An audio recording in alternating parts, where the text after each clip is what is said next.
Les amis, bonjour et bienvenue dans ce nouvel épisode du Français by Alex, dans lequel je vous propose des expressions, 12 expressions pour exprimer le regret comme un Français, en français parlé, j'allais dire, comme dans une conversation, dans un dialogue, comment les Français expriment le regret en parlant dans la vie de tous les jours. Eh bien, c'est ce que je vous propose aujourd'hui au travers de ces 12 expressions. Et en bonus, à la fin de cette leçon, je vais vous expliquer rapidement la différence entre des regrets et des remords. Ce sont deux choses différentes. Je vous explique ça tout à l'heure. Si vous en avez besoin, pensez à activer les sous-titres. J'ai traduit cette leçon en 12 langues différentes. Vous devriez trouver la vôtre, je pense. C'est parti pour la première expression. Nous avons fait la bêtise de.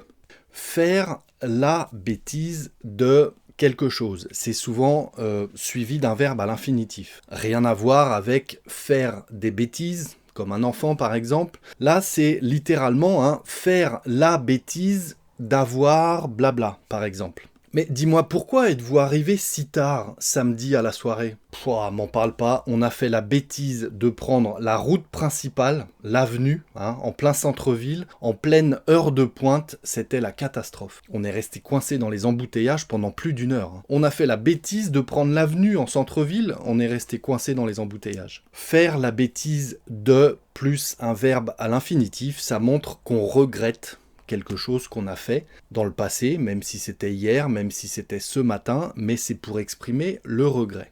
Deuxième expression, ils s'en veulent. Alors je l'ai conjugué, l'expression c'est sans vouloir à l'infinitif. Sans vouloir, c'est pour exprimer le regret. T'as entendu parler de ce qui est arrivé à Julien et Marie ce week-end ? Mais oui, mais ils s'en veulent tellement d'avoir laissé la porte ouverte. Leur chien s'est échappé, ils ont passé des heures à le retrouver. Ils s'en veulent tellement d'avoir laissé la porte ouverte le midi, le chien s'est échappé aussitôt. Ils s'en veulent, ils regrettent d'avoir laissé la porte ouverte, sans vouloir à l'infinitif. Je m'en veux, tu t'en veux, il s'en veut, nous nous en voulons, vous vous en voulez, ils s'en veulent. Troisième expression. Tu n'aurais pas dû. Tu n'aurais pas dû. On dit aussi tu n'aurais jamais dû. Exemple. Tu as prêté ta voiture à ta cousine et maintenant elle est en panne ta voiture. C'est pas vrai, t'as prêté la voiture à ta cousine ? T'aurais jamais dû. On le sait tous, elle a cette réputation de ne pas prendre soin de ses affaires ta cousine. T'aurais jamais dû lui prêter ta voiture. Tu n'aurais jamais dû, t'aurais pas dû. Tu devrais regretter d'avoir prêté ta voiture à ta cousine. Tu n'aurais pas dû. Bon, c'est pour exprimer le regret. J'imagine que tu regrettes. Quand on utilise le pronom personnel tu, évidemment, on se met dans la peau de la personne à qui on parle. Mais on pourrait dire, pour exprimer le regret, je n'aurais jamais dû prêter ma voiture à ma cousine. Je n'aurais jamais dû. C'est un parfait exemple pour exprimer le regret comme un Français. Une quatrième expression, inutile de te lamenter. Inutile de te lamenter. Se lamenter, ça veut dire se plaindre, et ça peut être utilisé pour exprimer un regret. J'ai encore raté mon examen, je suis vraiment désespéré. Oh, mais inutile de te lamenter, tu ferais mieux de te préparer pour la prochaine session et faire plus attention, travailler d'autant plus pour la prochaine session. Inutile de te lamenter comme ça. C'est fait, c'est passé, donc pas de regret, inutile de te lamenter, prépare-toi un peu mieux pour la prochaine session. Inutile de te lamenter. Se lamenter, c'est se plaindre pour exprimer un regret, par exemple. Cinquième expression, voilà, c'est assez clair, Mon seul regret, c'est d'avoir blablabla. Mon seul regret, on l'entend assez souvent en français parler, mon seul regret, c'est d'avoir blabla. Alors comment s'est passée ta fête d'anniversaire hier ? Tout s'est bien passé ? Oui, c'était vraiment génial. Mon seul regret, c'est d'avoir oublié de prendre des photos avec tout le monde. Ça aurait fait des souvenirs, mais voilà,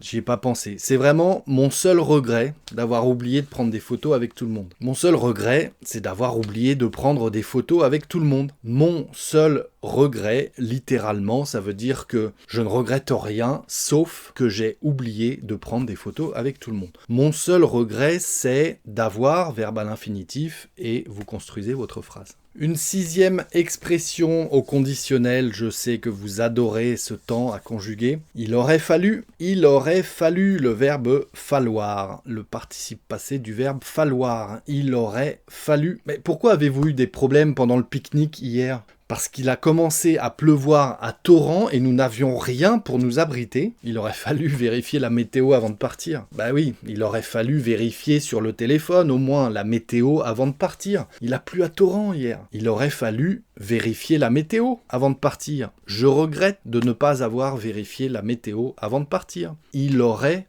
fallu, le verbe falloir. Il aurait fallu, c'est une construction très utilisée pour exprimer le regret. Il aurait fallu. J'aurais mieux fait de blablabla. Une septième expression idiomatique, celle-ci, je dirais. S'en mordre les doigts. Elle s'en mord les doigts. Elle s'en mord les doigts. Exemple. T'as vu Julie hier ? Elle avait l'air tellement contrariée. Ben oui, elle s'en mord les doigts d'avoir refusé cette offre d'emploi. Maintenant, elle se rend compte que c'était une super opportunité. Elle s'en mord les doigts maintenant. Hein. Elle regrette d'avoir refusé cette offre d'emploi. Elle s'en mord les doigts. Elle s'en mord les doigts. Elle regrette. Huitième expression, on ne refait pas l'histoire. On peut pas refaire le passé. C'est comme ça, c'est la vie. On ne refait pas l'histoire, c'est une expression pour dire il ne faut pas regretter. Exemple. Je suis vraiment désolé d'avoir oublié ton anniversaire hier. Je voulais te préparer une surprise en plus. C'est dommage, mais bon, on refait pas l'histoire, mon ami. Hein. L'important, c'est qu'on passe un bon moment ensemble aujourd'hui. On refait pas l'histoire, c'est pas grave. On ne refait pas l'histoire. Le passé reste dans le passé, on ne peut pas le modifier. On ne refait pas l'histoire, ça veut dire ne regrette rien, c'est pas grave, c'est comme ça. Neuvième expression, vous vous êtes excusé auprès de... Celle-ci, je voulais vous la montrer pour... auprès de. S'excuser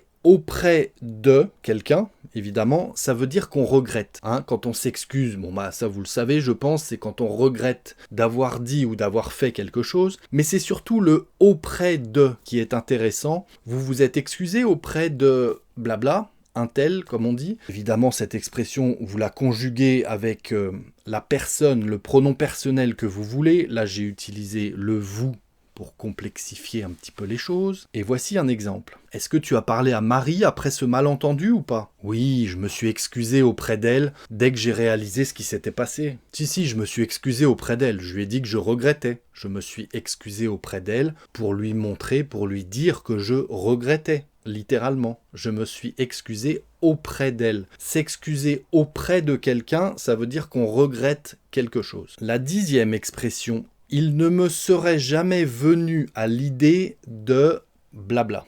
Il ne me serait jamais venu à l'idée, venir à l'idée de quelque chose. Pourquoi n'as-tu pas essayé cette nouvelle recette hier soir ? À vrai dire, il ne me serait jamais venu à l'idée de cuisiner des escargots. Mais peut-être que j'aurais dû, vous auriez préféré. Honnêtement, ça ne me serait jamais venu à l'idée. Je déteste les escargots. Et c'est vrai. Non merci. Il ne me serait jamais venu à l'idée de... C'est pour vous justifier dans le sens... je regrette, oui et non, finalement. Ça me serait jamais venu à l'idée. Alors, bon, d'accord, vous auriez préféré, bon... Autant pour moi. Ok, je regrette, mais ça ne me serait jamais venu à l'idée. Je pensais vraiment pas que vous aimeriez manger des escargots. Il ne me serait jamais venu à l'idée de blabla. C'est le même il que il fait beau, il pleut, etc. Il ne me serait jamais venu à l'idée de faire quelque chose. Allez, les 2 dernières expressions du jour, je vous l'ai dit, avec les remords et les regrets, et je vais vous expliquer la différence entre les deux. Elles ont des remords. Elles ont des remords. Exemple avec les remords. Pourquoi Julie semble-t-elle si préoccupée ces derniers jours ? Parce qu'elle a des remords d'avoir manqué la fête d'anniversaire de son meilleur ami. Elle avait promis d'être là, mais elle a dû annuler à la dernière minute, alors du coup elle a des remords d'avoir manqué la fête. Elle a des remords d'avoir manqué la fête. Là j'ai écrit « elles ont des remords », c'est pour conjuguer avec différents pronoms personnels. L'exemple c'est avec « elle a des remords d'avoir manqué la fête d'anniversaire de son meilleur ami ». Et voici l'exemple, la 12e expression avec les regrets. Elle a des regrets. Alors comment va Sarah depuis le retour des vacances ? Franchement, elle a des regrets d'avoir choisi cette destination. elle a eu un temps pourri, ils sont restés la plupart du temps à l'intérieur, ils pouvaient même pas sortir tellement il pleuvait tous les jours. Elle a franchement des regrets d'avoir choisi cette destination, hein. Elle a franchement des regrets, elle a beaucoup de regrets. Alors la différence entre les deux, les remords et les regrets. Les remords, il s'agit d'un sentiment profond de culpabilité ou de regret pour avoir fait quelque chose de mal ou de nuisible à quelqu'un. Quelqu'un aurait pu mal le prendre ou se vexer, par exemple. Oublier ou manquer la fête d'anniversaire, par exemple, et ben on a des remords parce qu'on se dit « Ah, mais il va être vexé, il va faire la tête, peut-être. » Vous voyez, nuisible à quelqu'un ou faire quelque chose de mal, on veut essayer de se faire pardonner quand on a des remords. Alors que les regrets, pour faire très simple et très court, c'est le fait de ne pas avoir fait quelque chose. Donc les remords, on a fait quelque chose de nuisible à quelqu'un, alors on a des remords, on regrette, on est désolé en fait. Alors que les regrets, c'est quelque chose qu'on n'a pas fait et que l'on considère qu'on aurait dû faire. Voilà les amis, j'espère que cette leçon sur les regrets vous aura plu. Si c'est le cas, les petits pouces sont les bienvenus, vous le savez. Un commentaire avec des exemples, bien entendu. Pensez à vous abonner si ce n'est pas déjà fait. Et si vous en voulez encore, je vous invite à me suivre dans cette leçon. À très bientôt les amis, ciao.